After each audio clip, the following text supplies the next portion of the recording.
marka waxaan u jeedaa qisa aan in yar rabo inaan soo gaabiyo ayaan rabaa inaan in yar laba kelmadood ka ilaaliyo qisadaasi waxa weeyaan anoo jooga meel la yiraahdo Nidaamuddin waa xarunta tabliiqa tajdiidka juhdiga غير marquubinka ah oo ku taala India ayaan casar assalaamu calaykum markaan sidaa aan u tukanay baan waxaan arkay nin blue eyed ah oo European ah oo dhinacayga ku tukanaya markaasaan ku iri markaan salaadii adkaati dhamaysanay baan ku iri kullay European baad u egtahay diinta kuma adalanina ma ii sheegi kartaa sida diinta ku soo gashay markaasuu yiri waqti ma haysataa markaasuu aan ku iri ha waa haystaa qisada ma sheegi karaa barakallahu fiikum marka waxaan wuxuu yiri anigu waxaan ahay German kan ku nin German ahay waxaan ahay buu yiri mechanical engineer Philippines baan u guuray buu yiri waxaan guursaday qof dumar ah oo ah buduu diinta buduuga haysata wiil bay ii dhashay wiilkii markuu jaamacad levelkeeda gaaray wuuna dhibay iskuulkii si fiican jaamacad u tagi maayo mukhadaraad arrimo waxa anagu la liidana umbu maanta dambe ii midoo xubir aad leh waxaan rabaa inaan muslim noqdo oo diinta islaamka soo galo markaasaan ku yiri oo aabo diimuhu waa badan yihiin maxaad islaamka ku dooratay markaasuu yiri aabo wiilal baan jaamacadda la dhigtaa oo haddii ay aabo sheekeeyaan run bay sheegaan oo aabo hadday ballan galaan way oofiyaan oo aabo hadday nin miskiin arkaan way caawiyaan oo nin weyn hadday arkaan da'ah way xushmeeyaan mid yar hadday arkaan way u naxariistaan aabo sifooyinkaas intaan ku arkay baan jeclaystay sidaas awgeed diinta tan waa diin wanaagsan ii ogolow markaasaan ku yiri aabo you are a grown up man no way batahay your choice is your choice markaasuu laakiin hooya ii diidan oo maxay ku leedahay waxay tiri waraa anaka diin saddexaad nala soo gali ama sida aabaha Kirista noqo ama sida anigu aan ahay buduunimada ila soo gal markaasuu masaas ku tir ha qarina keen wuxuu yiri talaabada aan qaaday ee wiilka aan raacay baan u maleynay Ilaahay inuu igu naxariisto anigana islaamnimadan igu siiyay wuxuu yiri wiilkii ina keen baan ku yiri markaasaan islaamtu tagaya wiilkan ma kula hadlay markaas tiraha oo muxuu ku yiri sida oo maxaad ku tiri taa waxaan ku yiri anaka labada diimood mid sadex naga soo gal ee anigu diintan aad buduuga haysato markii aan ku guursanayay miyaan anigu kaala hadlay markaasaan ay tiri maya haddana wiilkayga haygala hadlay diintu rabo ha qaato haygala hadlay wiilkii markii uu baa noloshiisa isbedeshay subaxii ninkii aanu anagu kicin kari weynay waa kacaya masaajid buu aadayaa wuu imanayaa quraac uu noo sameeyaa mom dad breakfast ready markaasaan gacanta intaan sidaa iraadaan sidaa u eegaaweeyay aan iraadaan ma aragta ninka diinta u diidaysay wuxuu yiri habeenkii masaajid soo qaatay lugaha iyo wax dhan buu noo doogaa wuxuu yiri wiilkii baan jeclaystay maalinta dambe soo socday apo very serious baan rabaa inaan kaala hadlo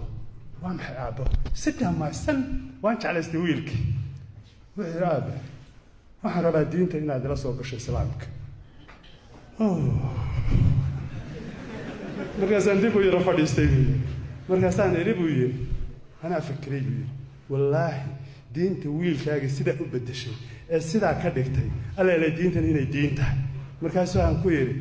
my son I am ready wuxuu yiri inanka intuu farxay buu igu soo booday oo ii dhunkaday markaasaan sidii ku waxaysanay wuxuu yiri shahaadada uu qabtay 3 maalmood oo tabliiq uu saaray jaamacad buu igu daray salaadii baa la soo baray haddana maalmihii baa la ii kordhiyay diintii baa xoogaa la iga soo baray waan soo noqday markaan ogaaday oo kutubna la siiyay inaan naag labaad guursan karo baan islaantii u tagay ayaa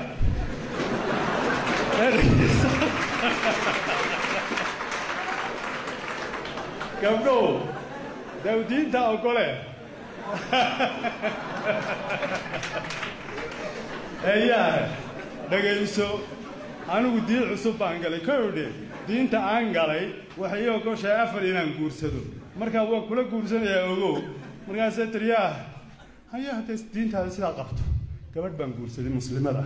wuxuu yiri xaqeed baan siinaa waa u tagnaa hadiyad baan u geeyaa gabadhi baan waxeeyay dabeed wuxuu yiri shaqaalaha yagii iyo meeshii noloshaydii oo dhan baa isbedeshay tacliintaan ku qabanaa meesha warshad baan leenahay tacliintaan ku qabanaa shaqaalaha oo dhan waa nala baxaan waa isbedbedelaa mar 103 bari baxda marba 40 bari baa la baxda barwaaqo waan la jaxnay waa liibaanay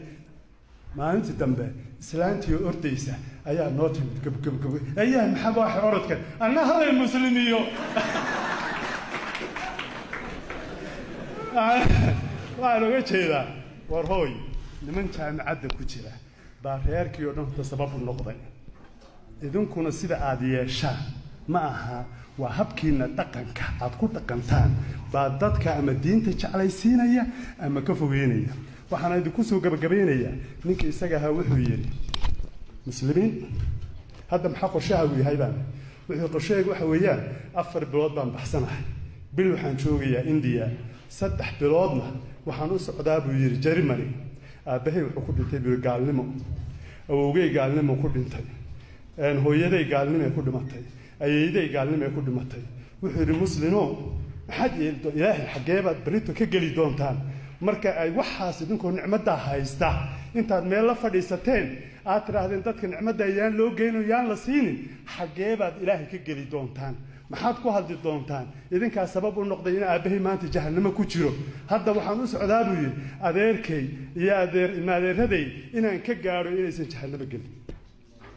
ka walaalay waxaan uga jeedaa idinka mas'uuliyadaas idin saaran tahay dadka aad la dhigataan waa population idinka badan weeyaan population kan inaad ku dadaashaan inama al-a'maalu bin-niyaat xitaa niyada keena niyada dhaqankiina hagaajiya dadkan haddaad habeenka ku duceysaan oo aad salaata leelka tukataan oo aad tiraahdaa ilaahayow annagu maanta waa dadaalo waa soo marnay waa akhlaaqdi wanaagsaneedna waa tusnay ilaahayow dadka kan hadaayada u fur oo waxay ilaahay waa u furaya